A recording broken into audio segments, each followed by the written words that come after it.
tu nous donnes de l'espoir. Ya Muhammad, Rasoul Allah.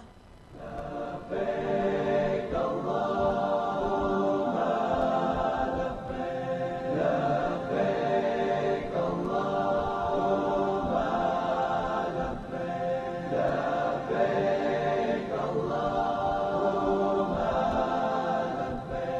labbaik Allahumma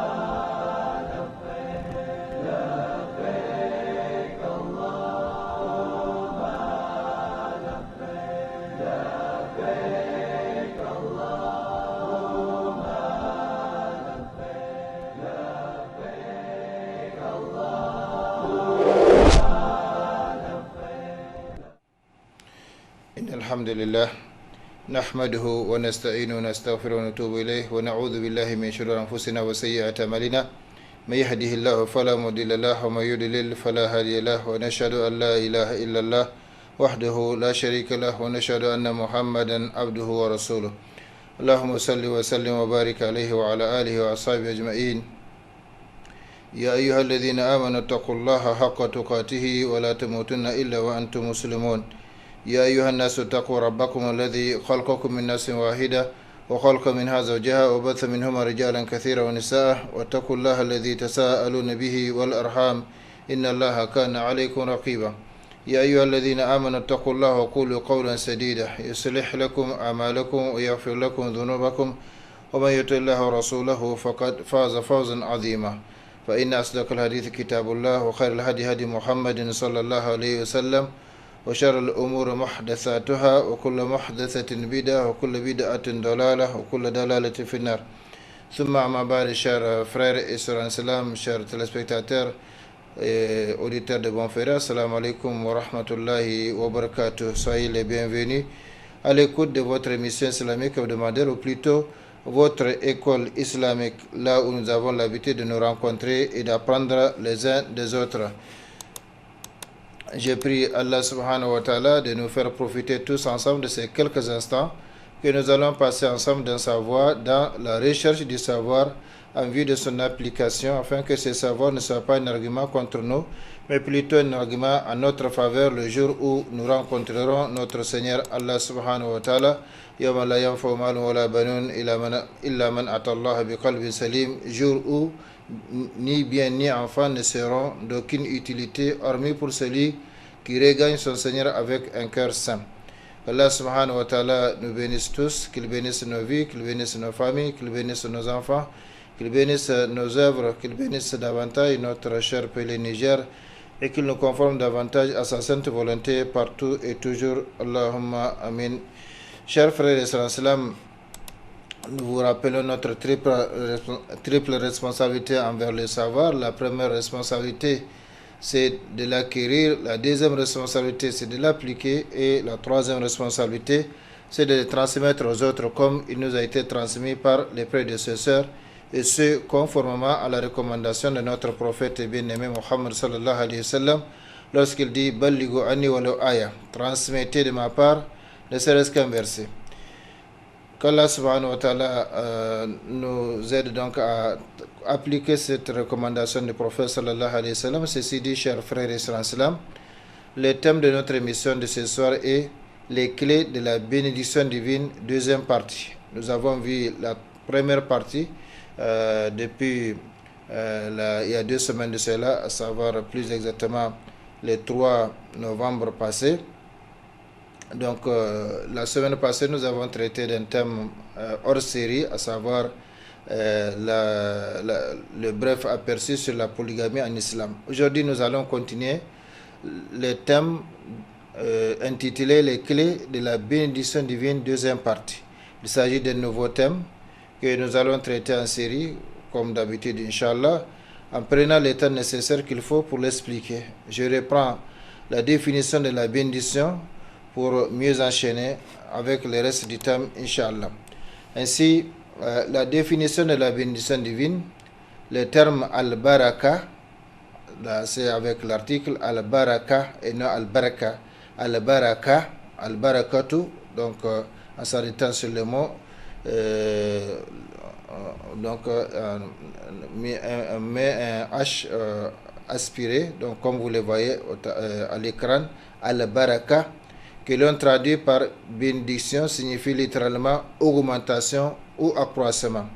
Donc, comme nous l'avons expliqué, les termes islamiques ont désormais deux sens, un sens littéral, un sens conventionnel technique, propre à l'islam, propre aux savants musulmans. C'est donc ici, littéralement parlant, al-baraka veut dire augmentation, accroissement. Cependant, ce sens est nuancé en fonction du domaine auquel il se rapporte. Par exemple, la bénédiction dans les biens signifie leur augmentation, leur fructification. Donc là, comme je l'ai dit, c'est en vue d'enchaîner, de mieux enchaîner avec le reste du thème. Sinon, nous avons bien parlé de ces différentes nuances dans la définition de la bénédiction. Donc la bénédiction dans les biens signifie leur augmentation, leur fructification. Et également leur utilisation dans ce qui est utile, profitable pour soi, pour les autres, ici-bas et dans l'au-delà. La bénédiction de la maison signifie sa grandeur, sa stabilité, sa tranquillité, son confort. Il n'y a pas de maison bénie sans donc stabilité, sans tranquillité, sans confort.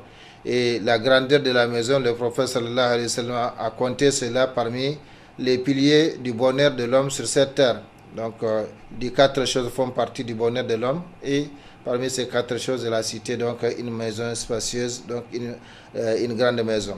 La stabilité de la maison, la tranquillité, le confort, c'est en fonction justement de la bénédiction d'Allah subhanahu wa ta'ala. Quand la maison n'est pas bénie ou ce qui est dedans n'est pas béni, eh bien, il en résulte de la mésentente, de la discorde, des disputes, comme on le sait, toujours dans les foyers.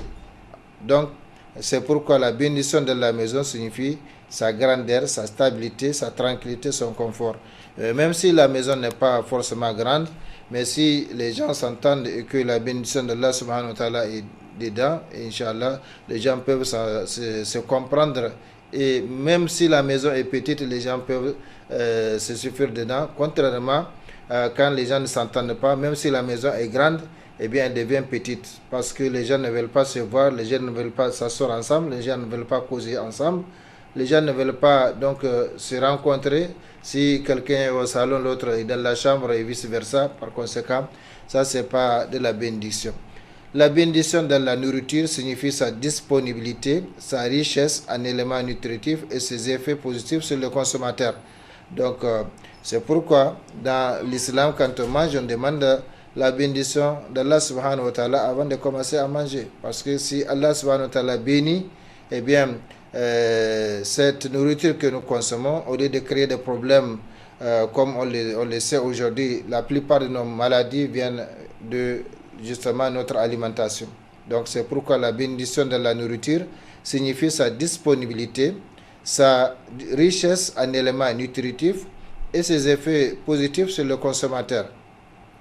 La bénédiction dans les enfants signifie leur nombre, leur bonne éducation, leur utilité aux parents et à la société. Donc c'est la raison pour laquelle l'islam veille jalousement à l'éducation des enfants pour qu'ils soient utiles à eux-mêmes, utiles à leurs parents, utiles à leur société, utiles à l'humanité tout entière. Donc comme nous l'avons vu à l'image du prophète Isa alayhi salam, et Allah a fait de moi donc un béni où que je sois. Par conséquent, la bénédiction dans les enfants signifie leur nombre, leur bonne éducation, leur utilité aux parents et à la société. La bénédiction dans le foyer, donc le foyer conjugal, signifie sa stabilité, donc un foyer stable où l'homme et la femme s'entendent et donc s'épousent pour chercher à apporter leur contribution positive à l'épanouissement des conditions de l'humanité. Donc la bénédiction de le foyer signifie sa stabilité, son harmonie et son apport positif à la société. Malheureusement, beaucoup de foyers, beaucoup de couples perdent ces objectifs du mariage parce que, comme vous le savez, le mariage, avant le mariage, les fiançailles ou les causeries entre fiancés, c'est une œuvre que certains aiment. Mais après le mariage, c'est une adoration. Le mariage est une adoration, par conséquent, Satan n'aime pas cela.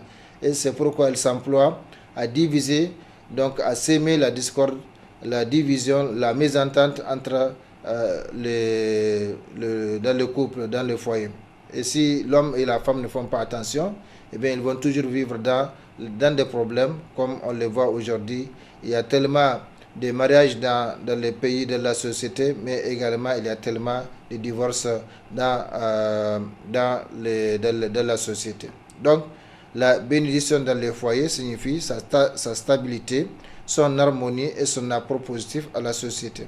Donc, l'homme et la femme s'épousent en vue d'apporter leur contribution à l'épanouissement des conditions de cette humanité, également en vue d'avoir des enfants, en vue de se protéger mutuellement, ainsi de suite. Mais quand la bénédiction n'est pas dans le foyer, eh bien, tous ces objectifs sont perdus de vue. La bénédiction dans le temps signifie son utilité et le nombre de bonnes œuvres qu'on accomplit dedans. Vous voyez la différence entre le mois de Ramadan, comment le temps de Ramadan est béni, combien d'œuvres nous pouvons accomplir dans une journée de Ramadan que nous ne pouvons pas faire autrement parce que ailleurs dans un autre mois, parce que le temps de Ramadan est béni par Allah subhanahu wa ta'ala. Donc dans la journée on peut accomplir beaucoup de bonnes œuvres. On peut prier, on peut lire le Coran, on peut, en plus du jeûne, on peut recommander les biens, on peut rendre visite à quelqu'un ou à quelqu'une, ainsi de suite, parce que le temps est béni. Tandis que aujourd'hui, si nous voulons lire le Coran, si nous voulons prier comme on priait pendant le mois de Ramadan, d'ailleurs, ce n'est même pas possible. Beaucoup de gens, même la prière nocturne qu'ils avaient l'habitude de faire, eh bien, ça devient un problème en dehors de Ramadan. Tandis que pendant le Ramadan, on fait beaucoup de prières surrogatoires. Il y a les tarawih, et dans la dernière décade de Ramadan, on s'adonne à tahajjud, donc les prières nocturnes tardives. Mais tout cela, en dehors de Ramadan, ça devient un problème parce que la bénédiction du temps pendant le mois de Ramadan n'est pas comme la bénédiction comme dans les autres mois. Par conséquent, la bénédiction dans le temps signifie son utilité, le nombre de bonnes œuvres qu'on a accompli dedans, etc. Donc c'est pourquoi le prophète sallallahu alayhi wa sallam a dit ni'matani maghbunun fihima kathiru minan nas as-sihhatu wal faragh, parce que beaucoup de gens ne savent pas profiter du temps, ne savent pas profiter de leur santé. Et le prophète a bien recommandé de profiter de la santé avant son contraire, c'est-à-dire la maladie, de profiter de la jeunesse avant la vieillesse, de profiter de la vie tout entière avant la mort. Et par conséquent, il dit ici ni'matani maghbunun fihima kathiru minan nas. Alors quand le prophète dit beaucoup d'hommes, eh bien nous ne savons pas la proportion. Ce qui est certain, c'est que beaucoup de gens perdent leur temps inutilement. Beaucoup de gens ne profitent pas de leur temps, surtout ce qu'on appelle le temps libre. En réalité, il n'y a pas de temps libre pour les musulmans. Donc, la bénédiction, maintenant dans la santé, signifie sa bonté, donc une bonne santé. Ça signifie également sa permanence. Il faut que la santé soit permanente, même si ce n'est pas toujours le cas. Et également les profits qu'on en tire. Comme je viens de le dire dans les hadiths du prophète sallallahu alayhi wa sallam, il y a deux bienfaits à propos desquels beaucoup de gens sont perdants, à savoir le temps libre et la santé. Donc, il y a des gens qui ont suffisamment de temps pour accomplir de bonnes œuvres, mais ils ne le font pas. Il y a des gens qui sont bien portants, mais ne profitent pas de leur santé pour accomplir de bonnes œuvres. Or, la vie nous est donnée pour justement profiter des moments profitables et en attendant les moments leur contraire, parce que cette vie-là est basée sur le principe de la dualité opposée. La santé, la maladie, la facilité, la difficulté, la force, la faiblesse, la richesse, la pauvreté. Donc tout est en dualité opposée, comme Allah subhanahu wa ta'ala l'a dit dans le Nouveau Coran. Par conséquent, il faut être conscient de cela et profiter des moments favorables, des situations favorables, des périodes favorables pour accomplir de bonnes œuvres, comme le prophète sallallahu alayhi wa sallam a dit Badr bi'amal saliha. Donc empressez-vous d'accomplir les bonnes œuvres avant leur contraire. Et peut-être nous allons voir cela plus loin, Inch'Allah, les hadiths du prophète sallallahu alayhi wa sallam. Donc, continuons. La bénédiction de la santé signifie sa bonté, sa permanence et le profit qu'on en tire. La bénédiction dans les savoirs signifie son utilité pour son auteur et la société. C'est pourquoi le prophète sallallahu alayhi wa sallam a dit, quand l'homme meurt, eh bien, toutes ses œuvres sont interrompues. Tout est arrêté, sauf 3 choses. Là, il a compté parmi ces 3 jours les savoirs utiles qu'on laisse après soi. Soit on a écrit un livre ou on a enseigné une bonne matière ou en tout cas quelque chose de bien aux gens. Eh bien, tant que les gens tirent profit de cet enseignement ou de ces livres qu'on a laissés, eh bien, la récompense va parvenir à son auteur. Par conséquent, la bénédiction dans le savoir signifie son utilité pour son auteur et la société. Et c'est pourquoi, parmi les invocations quotidiennes du prophète sallallahu alayhi wa sallam, le fait de se réfugier contre un savoir inutile.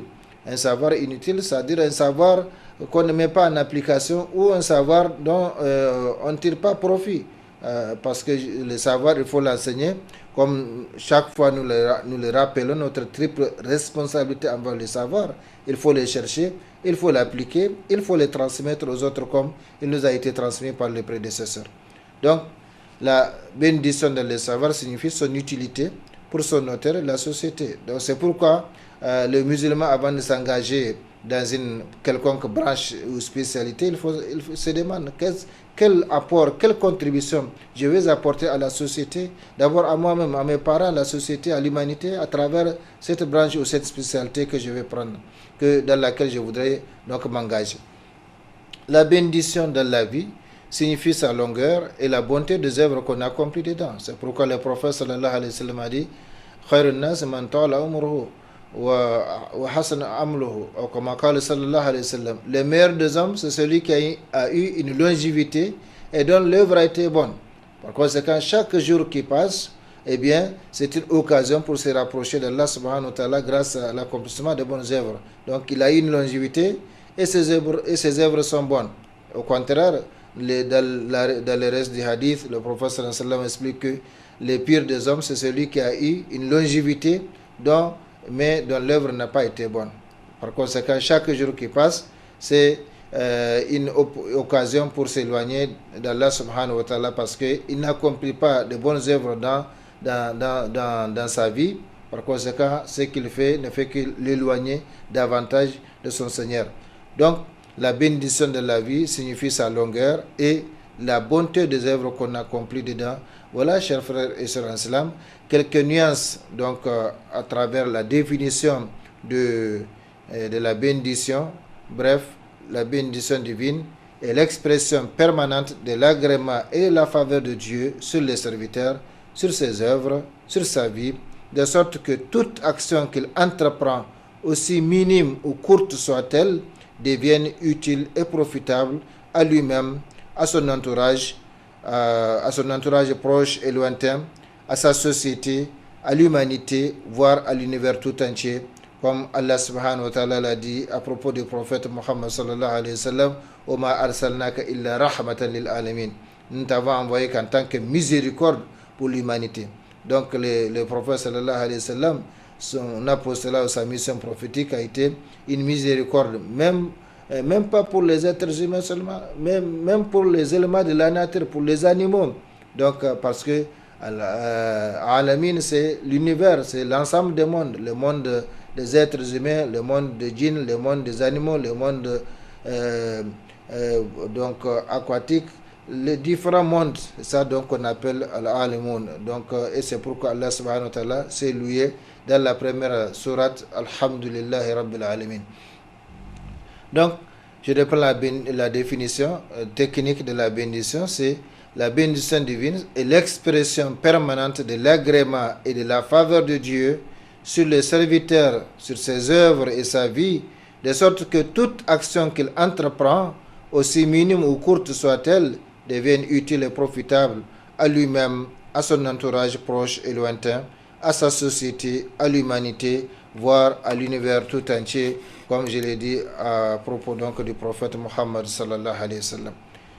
Chers frères et sœurs en islam, Voilà donc le rappel de cette définition et ses différentes nuances. La bénédiction divine, il faut le savoir, c'est le contraire de la malédiction divine. La malédiction, c'est l'éloignement vis-à-vis de la miséricorde divine. Donc Allah subhanahu wa ta'ala, quand il a donné l'ordre à Adam, aux anges et à Iblis, Iblis qui était parmi les anges alors qu'il n'est pas, en réalité sa nature n'est pas angélique, et il est un djinn, mais il a été élevé au rang des anges pour nous montrer que grâce à la dévotion sincère, on peut être élevé, mais grâce au péché, on peut être facilement ravalé au plus bas niveau, comme Allah subhanahu wa ta'ala l'a dit à propos de l'être humain. Nous avons créé l'homme dans la plus belle forme, dit Allah subhanahu wa ta'ala, puis il a dit summa radadnahu asfala safilin, puis nous l'avons ravalé au plus bas niveau, sauf ceux qui donc croient et accomplissent les bonnes œuvres. Donc la bénédiction divine, c'est le contraire de la malédiction divine. Comme nous l'avons dit, tout est en couple, tout est en dualité opposée. Donc pendant que certains sont bénis, d'autres sont maudits. Et nous allons voir les causes de la bénédiction, les raisons de la bénédiction, les clés de la bénédiction. Qu'est-ce qui permet d'être béni et également qu'est-ce qui permet d'être maudit au liyad billah. Donc la bénédiction divine est le contraire de la malédiction divine, l'éloignement vis-à-vis de la miséricorde divine. Allah subhanahu wa ta'ala exclut c'est-à-dire la miséricorde générale et particulière plutôt d'Allah subhanahu wa ta'ala. Sinon la miséricorde générale ne fait pas de distinction, y compris Iblis, le maudit devant Allah subhanahu wa ta'ala. Il profite de la vie, il profite donc de la miséricorde générale d'Allah subhanahu wa ta'ala. Mais dans l'au-delà, il n'y a que les bénis qui seront donc qui vont profiter de la bénédiction ou de la miséricorde particulière d'Allah subhanahu wa ta'ala. Et c'est pourquoi il s'est appelé subhanahu wa ta'ala Ar-Rahman, Ar-Rahim. Ar-Rahman, le tout miséricordieux, une miséricorde générale qui ne fait pas de distinction entre les créatures, et Ar-Rahim, le très miséricordieux, une miséricorde particulière, cette fois-ci réservée aux bienfaiteurs de l'au-delà. Et Allah subhanahu wa ta'ala, à travers donc où le prophète sallallahu alayhi wa sallam a expliqué que Allah a créé la miséricorde lorsqu'il l'a créé sans portion. Sans portion, il a fait descendre sur la terre une seule portion. Depuis Adam jusqu'à la fin du monde, une seule portion. C'est dans cette portion-là que tout évolue. Donc, même cette portion ne finira pas, il va la rajouter aux 99% restantes auprès de lui pour récompenser les bienfaiteurs de l'au-delà. Donc c'est ça la miséricorde particulière dont est exclu Iblis et ceux qui commettent certains actes que nous allons Inch'Allah voir à travers ces thèmes. C'est pourquoi quand une personne ou une chose est bénie, elle devient une source de bonheur et de miséricorde pour les autres, c'est-à-dire elle attire les bienfaits et la miséricorde de Dieu sur eux partout où elle se trouve.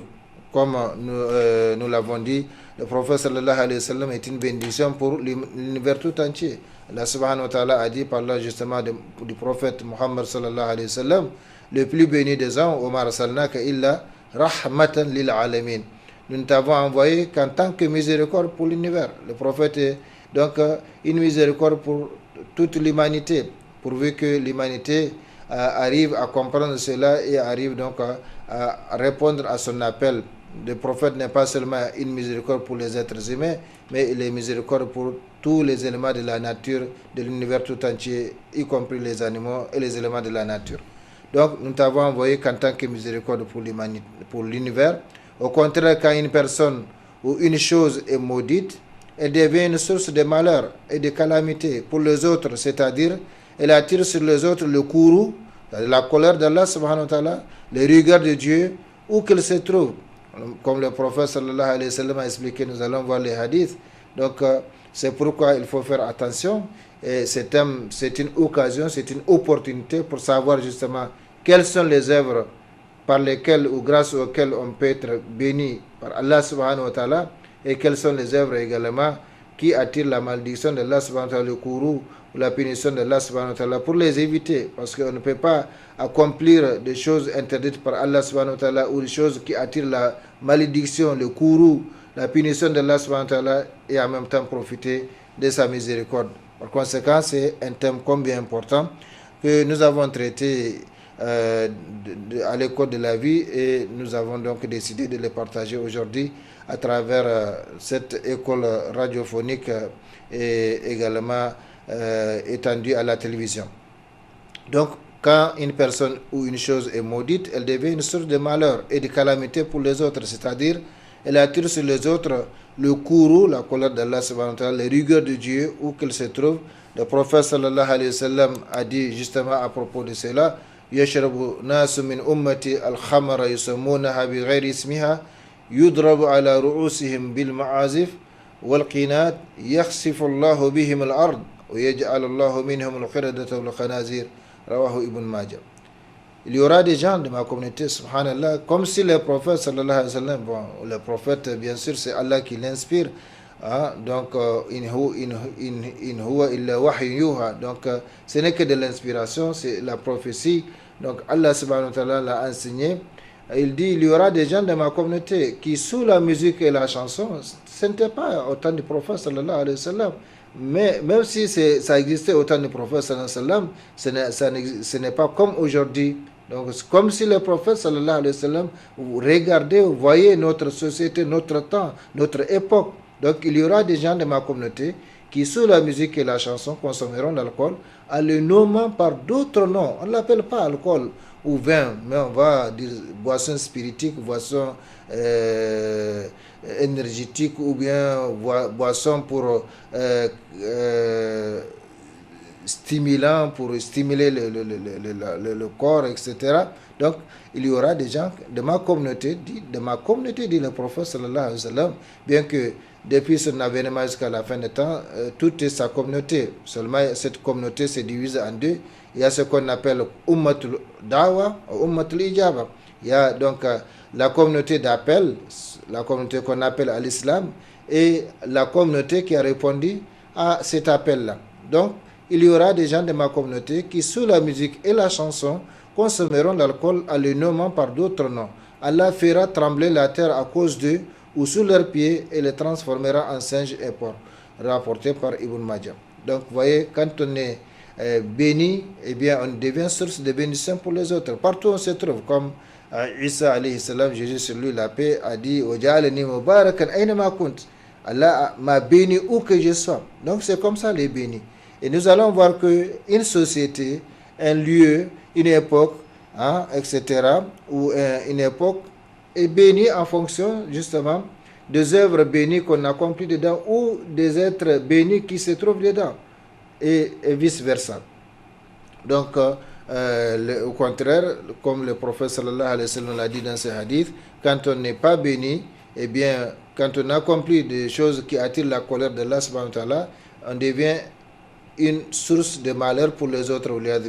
Et c'est la raison pour laquelle il faut chercher la bénédiction d'Allah subhanahu wa ta'ala pour soi-même et pour les autres, afin qu'on ne soit pas on n'entre pas dans cette mise en garde du prophète sallallahu alayhi wa sallam. Une fois, le prophète sallallahu alayhi wa sallam était en expédition, donc avec ses compagnons, y compris leurs femmes, dont une femme était sur un chameau, elle a maudit le chameau. Le prophète sallallahu alayhi wa sallam a entendu cela. Le prophète lui a dit: descends, prends tes bagages et descends de ce chameau. Il est maudit, et un maudit ne nous tient pas compagnie. Donc pour nous montrer l'importance, la place donc de la bénédiction dans notre vie. Un maudit ne nous tient pas compagnie. Donc la femme a maudit, et c'est pourquoi il faut éviter. Il faut éviter de prononcer certaines expressions contre soi ou contre les autres, même en se bagarrant avec eux, et surtout envers les enfants, à l'intention des enfants. Il ne faut pas maudire les enfants, il ne faut pas se maudire non plus. Et surtout, la malédiction, nous allons voir que la malédiction ne tombe pas. Si on maudit quelque chose, cette malédiction-là, eh bien, va essayer d'aller vers la personne maudite, ou en tout cas l'objet de la malédiction. Si la personne ne mérite pas cette malédiction, eh bien, elle va revenir à son auteur, comme nous allons le voir, Inch'Allah, plus loin. Donc, il faut faire attention. Une société est bénie en fonction des bénis qui se trouvent dedans. Un temps est béni en fonction des choses bénies ou des personnes bénies qui se trouvent dedans. Une époque est bénie en fonction donc des gens bénis ou des choses bénies qui se trouvent dedans, et vice-versa. Donc, il faut faire attention. C'est la raison pour laquelle il faut œuvrer pour que tout le monde soit béni, Inch'Allah. D'une façon ou d'une autre, comme nous allons voir les causes ou les clés de la bénédiction, comme c'est le thème de notre émission, de notre thème, donc de notre émission, il faut essayer donc de voir ce que nous pouvons accomplir parmi ces causes-là, parmi ces clés-là, pour pouvoir justement avoir la bénédiction divine, afin de la partager autour de nous, afin que tout le monde bénéficie, Inch'Allah, de cette miséricorde ou de cette bénédiction divine. Certes, chers frères et sœurs en islam, la bénédiction divine est au départ la faveur insigne de Dieu sur les serviteurs, comme la miséricorde. Allah subhanahu wa ta'ala, c'est lui qui nous a créés, c'est lui qui nous a fait miséricorde. Donc, c'est au départ la faveur insigne de Dieu. Personne n'a fait une demande pour être ceci ou pour avoir cela. Même les prophètes, les messagers, c'est Allah subhanahu wa ta'ala qui les a choisis.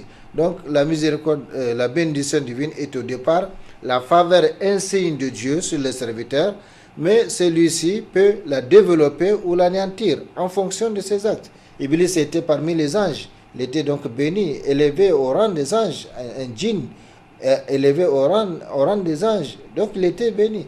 Mais quand il s'est comporté autrement, cette bénédiction est devenue une malédiction.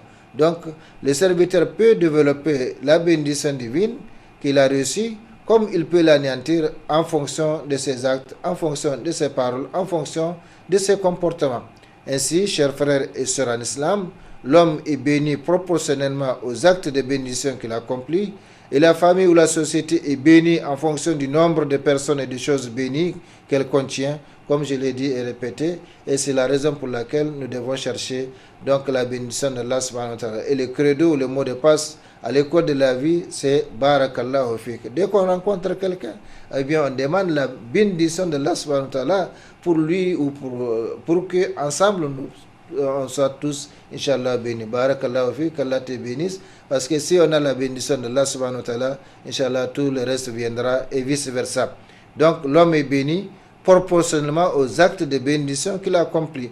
Et la famille et la société est bénie en fonction du nombre de personnes et des choses bénies qu'elle contient. Ceci montre clairement, chers frères et sœurs en islam, l'importance, voire l'obligation de connaître d'une part les causes ou les clés de la bénédiction divine et d'autre part les causes de la malédiction divine afin de mettre en application les premières et d'éviter les dernières.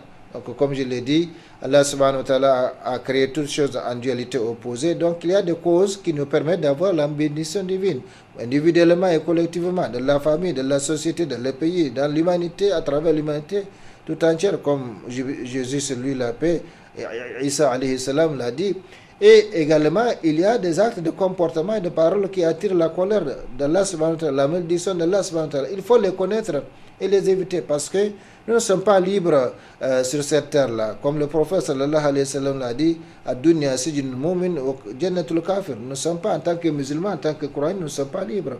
Allah subhanahu wa ta'ala nous a créés pour nous éprouver. Et cette épreuve, c'est à travers justement ce que nous aimons, ce que nous détestons, donc les situations favorables, les situations défavorables, le comportement agréé d'Allah subhanahu wa ta'ala, le comportement non agréé, donc les recommandations, les intérêts d'Allah subhanahu wa ta'ala. Mais on ne peut pas avoir l'agrément d'Allah subhanahu wa ta'ala, sa récompense, sa miséricorde, sa bénédiction, sans connaître justement ce qui attire tout cela. Et c'est la raison pour laquelle le prophète sallallahu alayhi wa sallam nous fait savoir que à quiconque Allah veut du bien, que ce soit le bien de ce bas monde ou le bien de l'au-delà, qu'est-ce qu'il lui fait? Il lui fait donc approfondir ses connaissances religieuses, parce que c'est grâce à la connaissance de la religion que l'on peut marcher droit dans ce monde-là. Donc connaissant parfaitement ce que Allah aime pour le faire et connaissant parfaitement également ce que Allah n'aime pas pour l'éviter. Et si on tombe dedans, donc on se précipite pour demander le repentir d'Allah subhanahu wa ta'ala. Chers frères et sœurs en islam, ainsi l'homme est béni proportionnellement aux actes de bénédiction qu'il accomplit, et la famille ou la société est bénie en fonction du nombre de personnes et des choses bénies qu'elle contient. Ceci montre clairement l'importance, voire l'obligation de connaître d'une part les causes ou les clés de la bénédiction divine et d'autre part les causes de la malédiction divine afin de mettre en application les premières et d'éviter les dernières. Et c'est comme ça donc qu'on évolue dans la vie. Il faut donc connaître ce que Allah aime pour l'accomplir et il faut également connaître ce qu'il n'aime pas pour l'éviter afin d'avoir donc sa récompense, son agrément, sa miséricorde, sa bénédiction. Sinon, on va tomber dans leur contraire. Ceci nous amène logiquement à nous poser la question, quelles sont donc ces clés, quelles sont ces causes de la bénédiction divine, que c'est l'objet de ce thème, l'objet de cette émission. Mais comme nous l'avons dit, nous allons prendre le temps nécessaire pour l'expliquer, Inch'Allah. Alors, les causes de la bénédiction divine, justement, l'une des plus grandes lois divines qui régissent cet univers est la loi de cause à effet. Autrement dit, toute cause produit son effet et tout effet a une cause. Ça, c'est admis, c'est connu de tous. La loi de cause à effet, c'est-à-dire toute cause produit son effet et tout effet a une cause. L'acte n'est que l'aboutissement final ou partiel d'une cause, donc d'une idée. Un proverbe chinois dit, si vous voulez savoir ce que vous étiez dans les vies antérieures, regardez ce que vous êtes actuellement. Si vous voulez savoir ce que vous deviendrez dans les vies futures, regardez ce que vous faites maintenant. Parce que ce que vous faites maintenant va conditionner ce que vous serez demain. Ce que vous êtes aujourd'hui, c'est la résultante de ce que vous avez accompli dans le passé. Et c'est pourquoi Allah subhanahu wa ta'ala nous fait savoir que tout est résultat de notre part. C'est-à-dire tout est résultat de nos actes, de nos comportements, de nos paroles. L'homme n'a rien dit, Allah subhanahu wa ta'ala, que le résultat, que le fruit de ses œuvres, de ses comportements, de ses paroles. Par conséquent, celui qui accomplit les biens aura les biens, et vice-versa, celui qui accomplit le mal aura le mal, comme Allah subhanahu wa ta'ala l'a dit, même si Allah pardonne, si on revient à lui. In ahsantum ahsantum li anfusikum wa in asatum fala. Ce n'est qu'un exemple. Si vous faites le bien, vous le faites pour vous-même. Et si vous faites le mal, vous le faites à votre détriment. Allah subhanahu wa ta'ala ne fait d'injustice à personne. Donc il nous a créés, il nous a placés sur cette terre, il nous a dotés des outils, donc des facultés pour comprendre et faire la distinction entre le bien et le mal, entre le durable et l'éphémère, entre le profitable et le nuisible, etc. Il nous a envoyé des livres lumineux comme donc la Torah, l'Évangile et le noble Coran. Il nous a envoyé des prophètes dont le dernier et également des messagers dont le dernier est notre prophète Muhammad sallallahu alayhi wa sallam. Tout cela pour donc nous aider à être guidés, à être droits pour gagner ici-bas et dans l'au-delà. Par conséquent, l'une des plus grandes lois divines qui régissent cet univers est la loi de cause à effet. Autrement dit, toute cause produit son effet et tout effet a une cause. L'acte n'est que l'aboutissement final ou partiel d'une cause, c'est-à-dire d'une idée. Un proverbe chinois dit, si vous voulez savoir ce que vous étiez dans les vies antérieures, regardez ce que vous êtes actuellement. Si vous voulez savoir ce que vous deviendrez dans les vies futures, regardez ce que vous faites maintenant. Et c'est pourquoi nous avons vu à travers cette école, pendant plusieurs semaines, les thèmes intitulés « Comment donner une orientation positive à sa vie ». Donc, et nous avons vu que nous avons deux catégories de vie, la vie physique et la vie productive. Et cette vie productive, c'est elle que nous pouvons gérer, c'est elle que nous pouvons rendre donc durable ou éphémère, angélique ou satanique, en fonction, bien sûr, de ce que nous faisons. Donc, si nous voulons, si nous programmons bien notre vie, eh bien, le futur sera bon. Et vice-versa, si nous programmons mal notre vie, le futur sera mal. Et Allah subhanahu wa ta'ala ne fait d'injustice à personne. Ce que nous gagnons, c'est en fonction, bien sûr, de nos comportements, de nos paroles, de nos actes. Et Allah subhanahu wa ta'ala, comme il l'a dit, l'homme n'a rien que le fruit de son œuvre ou de ses œuvres. Ainsi, ce que nous faisons aujourd'hui, ce n'est pas mercredi, mais aujourd'hui, le temps dans lequel nous sommes, c'est-à-dire le temps présent, et ce qui déterminera notre état et notre situation demain. Demain, ce n'est pas le jour qui viendra après mercredi, mais demain, le futur. Donc, celui qui veut s'aimer, celui qui veut récolter, je veux dire, eh bien, doit commencer à s'aimer aujourd'hui. Celui qui veut récolter demain, je veux dire, doit commencer à s'aimer aujourd'hui. Et ce qu'il va s'aimer va déterminer, va conditionner ce qu'il va récolter. Demain, comme on dit, on ne récolte que ce qu'on a semé. Par conséquent, si nous voulons récolter du bien, ici-bas et dans l'au-delà, eh bien, commençons dès maintenant à semer le bien et à le cultiver, à l'entretenir. Si vous faites le bien, vous le faites pour vous-même, dit Allah subhanahu wa ta'ala, et c'est le mal, vous le faites à votre détriment. Donc, ce que nous faisons, c'est ça qui détermine notre vie actuelle ou notre vie future.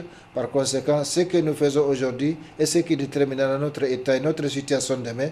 Pour avoir la bénédiction divine, il faut nécessairement connaître les causes ou les moyens qui permettent de l'avoir ou qui la favorisent.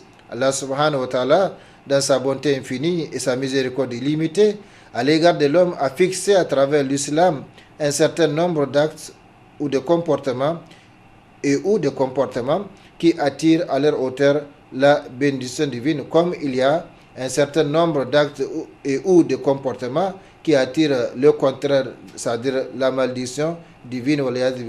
Tout cela, ça ramène au hadith du prophète sallallahu alayhi wa sallam, Man yuridillahu bihi khayran yufaqihu fi din. À quiconque Allah veut du bien, il lui fait comprendre la religion.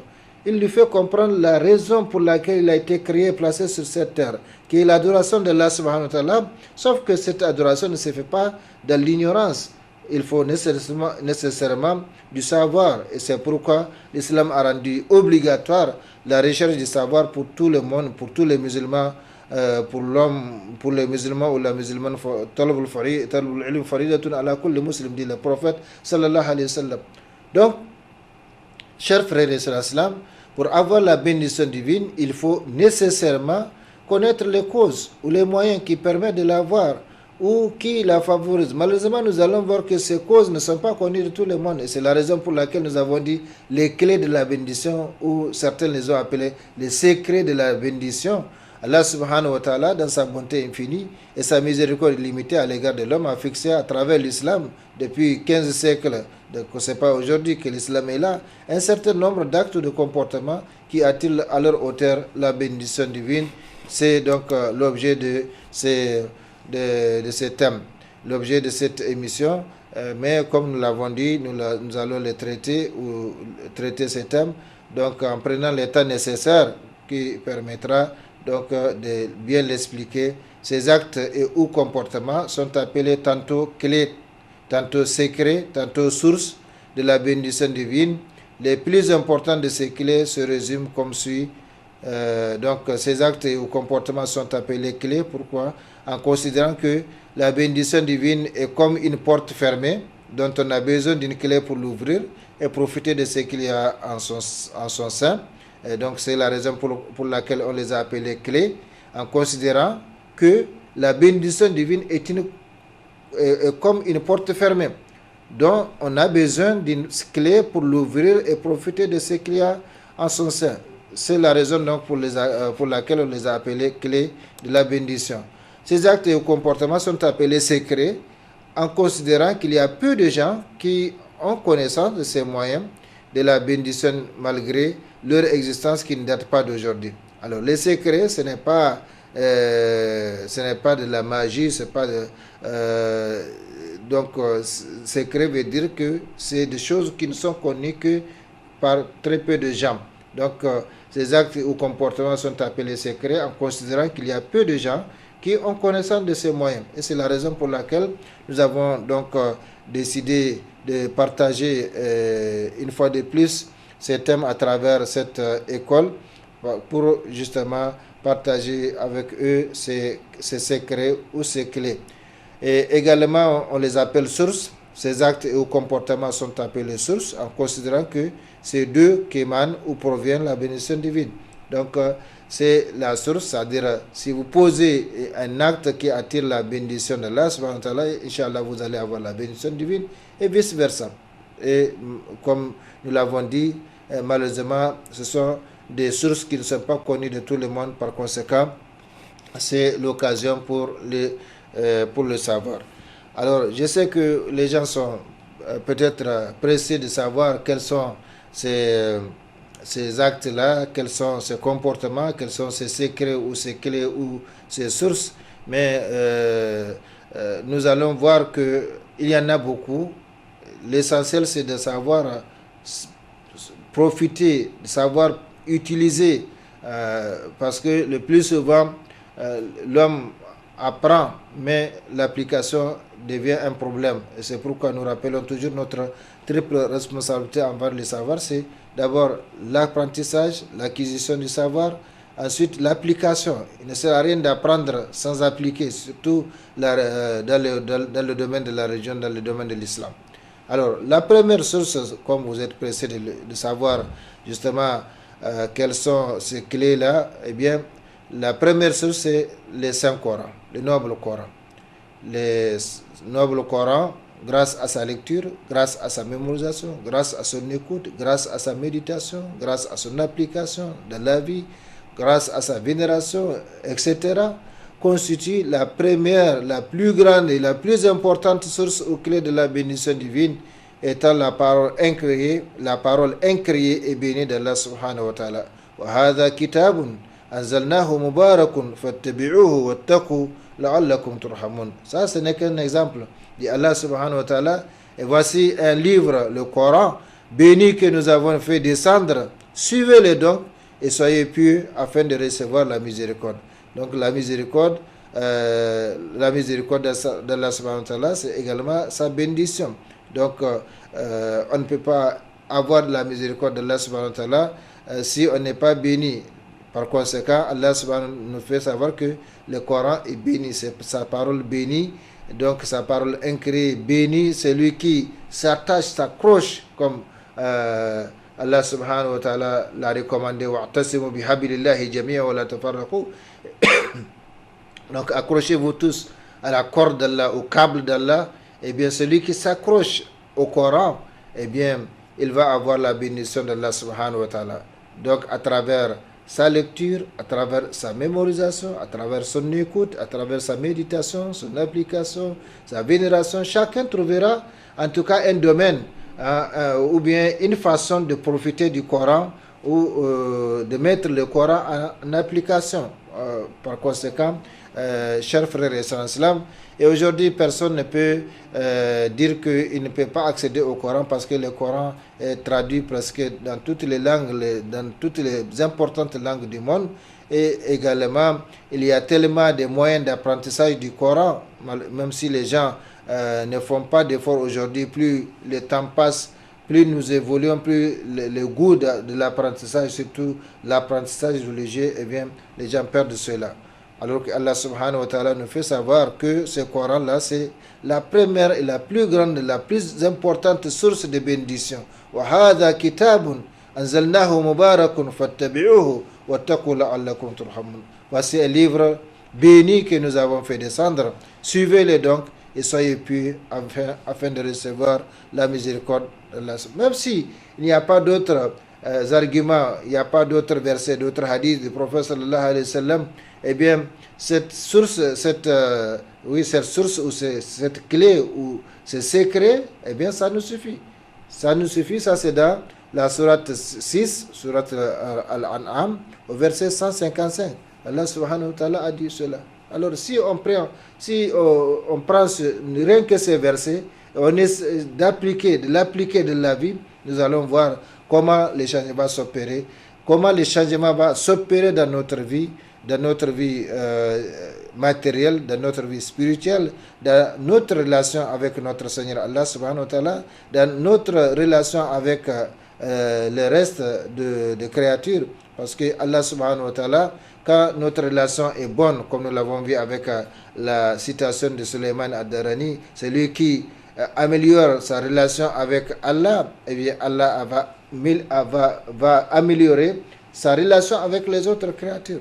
Donc nous avons ces trois relations, la relation verticale avec Allah subhanahu wa ta'ala, la relation horizontale avec les créatures et la relation symétrique avec nous-mêmes. Si notre relation verticale est bonne, eh bien Allah subhanahu wa ta'ala fera en sorte que notre relation horizontale avec les créatures soit bonne et par conséquent la relation avec soi-même soit également bonne.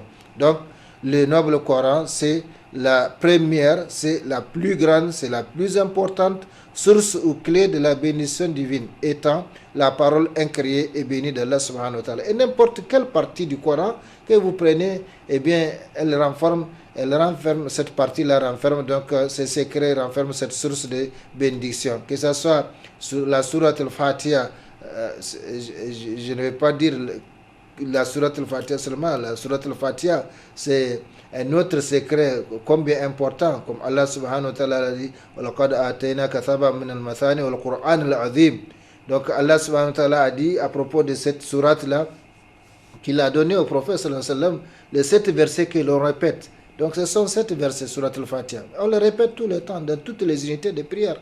Donc pour montrer leur importance, pour montrer l'amour d'Allah subhanahu wa ta'ala pour cette sourate, par conséquent c'est lui qui rien que cette sourate, ça lui suffit s'il cherche la bénédiction d'Allah subhanahu wa ta'ala. Donc, le Coran, n'importe quelle partie du Coran que vous prenez, eh bien, ça inclut cette miséricorde, cette source-là de la bénédiction d'Allah subhanahu wa ta'ala. Voici un livre béni que nous avons fait descendre. Allah n'a pas dit telle sourate ou tel sourate ou tel verset ou tel verset. Il y a 114 sourates, il y a plus de 6000 versets. N'importe lequel de ces versets que vous prenez, n'importe laquelle de ces sourates que vous prenez, eh bien ça renferme ces secrets ou cette source de la bénédiction divine. Donc ça c'est un exemple d'argument, donc de preuve qui montre que justement le noble Coran, c'est la première, c'est la plus grande, la plus importante source de la bénédiction divine. Mais en plus de cela, Allah subhanahu wa ta'ala nous dit Kitabun anzalnahu ilayka mubarakun yadabbaru ayatihi wa liyatadhakkara ulul albab. Voici un livre béni que nous avons fait descendre vers toi afin qu'il médite sur ces versets et que les doués d'intelligence réfléchissent. Ça c'est dans la sourate 38, sourate Sad, au verset 29. Donc vous voyez, Allah subhanahu wa ta'ala, comme je l'ai dit, même un seul verset ou une seule preuve ou argument nous suffit si nous cherchons vraiment à appliquer. Donc, comme je l'ai dit et répété, n'importe quelle partie du Coran que vous prenez avec l'intention de chercher justement la bénédiction d'Allah subhanahu wa ta'ala, la récompense d'Allah subhanahu wa ta'ala, la proximité d'Allah subhanahu wa ta'ala, la bénédiction, la miséricorde, etc. Eh bien, innamal a'malu binniyah. Le Coran s'ouvre à vous en fonction de votre approche, de votre intention. Malheureusement, beaucoup de gens aujourd'hui lisent le Coran, mais ils ne lisent pas le Coran pour chercher l'agrément d'Allah subhanahu wa ta'ala. Ils ne lisent pas le Coran pour chercher la bénédiction d'Allah subhanahu wa ta'ala. Ils ne lisent pas le Coran pour chercher la récompense d'Allah subhanahu wa ta'ala. Ils lisent le Coran en tant que recette. Ce n'est pas interdit, mais il ne faut pas restreindre l'intention. L'intention, on peut mettre plusieurs intentions, ce qu'on appelle les intentions en série, tant qu'elles concordent, eh bien, elles sont licites, eh bien, on peut avoir sa récompense. Un seul acte, à travers un seul acte, on peut avoir plusieurs récompenses en fonction, bien sûr, de son intention, comme le prophète sallallahu alayhi wa sallam l'a dit. Donc, revenons à ce deuxième exemple de preuve qui montre que le Coran constitue la première, la plus importante, la source de bénédiction.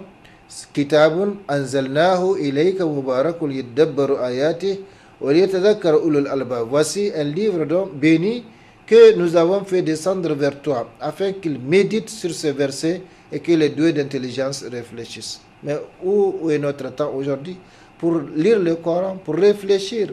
On a le temps pour tout, pour se connecter à tel réseau, pour regarder tel film, pour regarder telle calomnie ou écouter telle calomnie, telle médisance, mais on n'a pas le temps, subhanallah, pour Allah subhanahu wa ta'ala, on n'a pas le temps pour nous-mêmes, parce que n'oublions pas que ce que nous faisons, nous le faisons pour nous-mêmes, de bien ou de mal, et par conséquent, Allah subhanahu wa ta'ala va nous récompenser en fonction de ce que nous faisons. Donc, chers frères et sœurs, source de paix et de tranquillité morale. Le noble Coran, le Saint Coran, ne se réunit jamais dans un même endroit avec le diable, le perturbateur de l'homme et de sa foi, qui cherche toujours à créer et à jeter le doute dans le cœur du serviteur, surtout quand celui-ci n'est pas connecté à Allah subhanahu wa ta'ala. Effectivement, la connexion par rapport à Allah subhanahu wa ta'ala, c'est par rapport aux bonnes actions, aux bonnes œuvres recommandées par Allah subhanahu wa ta'ala. Celui qui n'accomplit pas les biens ou qui n'accomplit pas les actes recommandés par Allah subhanahu wa ta'ala, eh bien, il devient déconnecté d'Allah subhanahu wa ta'ala. Et s'il est déconnecté du Seigneur, automatiquement la connexion de Satan prend effet. Parce que nous n'avons que deux réseaux de connexion. La connexion à notre Seigneur Allah subhanahu wa ta'ala et la connexion à Satan.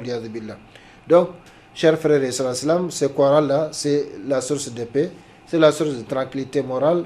Le noble Coran ne se réunit jamais dans un même endroit avec le diable. Et n'allez pas chercher loin un endroit. Le premier endroit, c'est votre cœur. Votre cœur. Il faut que le Coran repousse, chasse donc le diable, Satan, de notre cœur. Notre cœur, puis l'endroit où on se trouve. Ça peut être notre maison, ça peut être notre bureau, ça peut être notre classe, ça peut être notre boutique. Donc l'endroit où on se trouve, le noble Coran ne se réunit jamais avec le diable, le perturbateur de l'homme et de sa foi, qui cherche toujours à créer et à jeter le doute dans le cœur du serviteur, surtout quand celui-ci n'est pas connecté à Allah subhanahu wa ta'ala. Nous allons voir, le prophète sallallahu alayhi wa sallam nous a fait savoir que la maison dans laquelle le Coran est récité, eh bien, le diable fuit cette maison.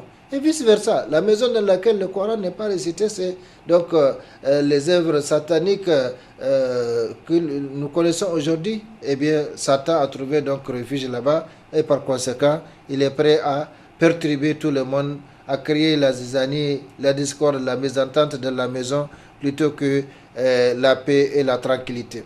Donc, chers frères et sœurs en islam, ce deuxième exemple nous montre que le Coran, c'est la source de paix et de tranquillité morale. Le noble Coran ne se réunit jamais dans un même endroit avec le diable.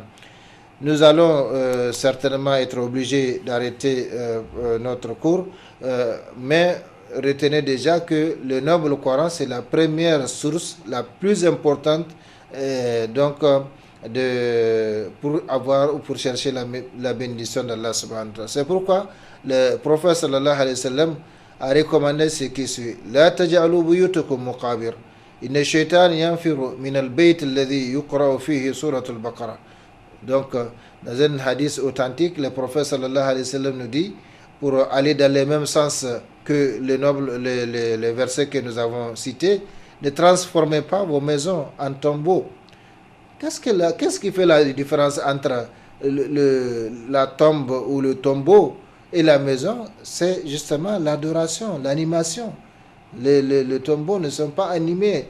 La maison ne doit pas être comme un tombeau, comme une tombe. Ne transformez pas, dit le prophète sallallahu alayhi wa sallam, vos maisons en tombeaux. Certes, le diable s'enfuit de la maison dans laquelle on lit la sourate al-Baqarah. Al-Baqarah, donc le chapitre de la vache, le deuxième chapitre ou la deuxième sourate qui vient dans le classement actuel que nous avons du Coran. Ce classement n'est pas chronologique, mais c'est un classement divin aussi, dans la mesure où c'est le prophète sallallahu alayhi wa sallam qui a demandé donc aux scribes, ceux qui notaient, ceux qui prenaient note donc quand la révélation descendait, de faire ce classement, de sorte qu'à la fin de la révélation, sur une période de 23 ans, on s'est retrouvé avec cet agencement qui commence par Surat al-Fatiha et se termine par Surat Qul A'udhu bi Rabbin Nas. Ce n'est pas un classement chronologique, mais c'est un classement divin dans la mesure où c'est l'ange Jibril qui recommande cela au prophète sallallahu alayhi wa sallam, qui le recommande aux scribes. Donc, chers frères et sœurs, comme je l'ai dit, nous allons nous arrêter au niveau de cette première source, le noble Coran, à savoir que c'est la première et la plus importante source de bénédiction si nous cherchons la bénédiction d'Allah subhanahu wa ta'ala. Donc accrochons-nous à la parole d'Allah subhanahu wa ta'ala, accrochons-nous au noble Coran, nuit et jour, partout, en l'écoutant, en les méditant, en les mémorisant, donc autant que faire se peut. Pour terminer, je rappelle donc ces hadiths du prophète sallallahu alayhi wa sallam. Ne transformez pas vos maisons en tombeaux. Certes, le diable s'enfuit de la maison dans laquelle on lit la sourate al-Baqarah. Si on ne peut pas la lire soi-même, eh bien aujourd'hui on a des enregistrements qu'on peut mettre pour justement chasser le diable de nos maisons. Qu'Allah subhanahu wa ta'ala nous conforme à ce qu'il aime et agrée. Le prophète sallallahu alayhi wa sallam a précisé par ailleurs que le cœur qui contient du Coran et celui qui n'en contient pas sont comparables à la maison habitée et la maison non habitée. On peut imaginer d'un côté ce qu'il y a dans une maison habitée comme propriété, tranquillité, lumière, sécurité, etc. Et de l'autre côté, ce qu'il y a dans une maison non habitée, une maison abandonnée, une maison en ruine, comme saleté, désordre, obscurité, insécurité, favorisant du coup la présence des êtres et esprits maléfiques et dangereux. Voilà la première clé ou source de la bénédiction divine, le noble Coran, la parole d'Allah subhanahu wa ta'ala, dans le cœur, dans la maison, partout, Inch'Allah. اللهم ربنا تقبل منا إنك أنت السميع العليم وتب علينا إنك أنت التواب الرحيم اللهم أعز الإسلام والمسلمين في كل مكان ووفقنا دائما لما تحب وترضى من الأقوال والأفعال والأحوال برحمتك يا أرحم الراحمين اللهم ربنا آتنا في الدنيا حسنة وفي الآخرة حسنة وقنا عذاب النار اللهم صل وسلم وبارك وأنعم على عبدك ورسولك محمد وعلى آله وأصحابه أجمعين سبحان ربك رب العزة عما يصفون وسلام على المرسلين والحمد لله رب العالمين والسلام عليكم ورحمة الله تعالى وبركاته Ya Allah, même dans le noir tu nous donnes de l'espoir. Ya Muhammad, Rasul Allah.